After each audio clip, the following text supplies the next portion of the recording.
नमस्कार मित्रांनो, एक महत्त्वाची सूचना आहे। 2023चे ज्या लोकांनी सोयाबीनचे पीक पेरे भरले आहेत त्या लोकांचे सोयाबीन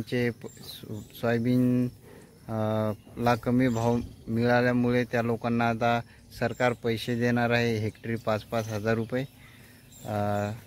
तर सोयाबीनचे पीक पेरे यावर्षी भरणं खूप आवश्यक आहे। तर पीक पेरा कसा भरायचा त्याची लिंक डिस्क्रिप्शनमध्ये आहे दिलेली आणि आय बटनवर हे दिलेली आहे। त्या लिंकवर क्लिक करून तुम्ही पीक पेरा कसा भरायचा ते शिकू शकता। अगदी सोपा आहे।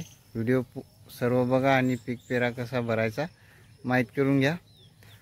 आणि आपल्या गावचे वसारीचे असाल तर मी तुमचा पीक पेरा भरून देतो। या नंबरवर, इथं देईल नंबरवर तुम्ही मला कॉल करा, तर तुमचा पीक पेरा भरून देतो मी। पुन्हा भेटूया पुढच्या व्हिडिओमध्ये। व्हिडिओ आवडला असेल लाईक करा, चॅनलवर नवीन असाल आपल्या अशा सूचना जाणून घेण्यासाठी चॅनलला आपला सबस्क्राईब करा। आता मी शेतातच आहे, इथलचा पीक पेरा भरायचा आहे मला। धन्यवाद। जय जवान जय किसान।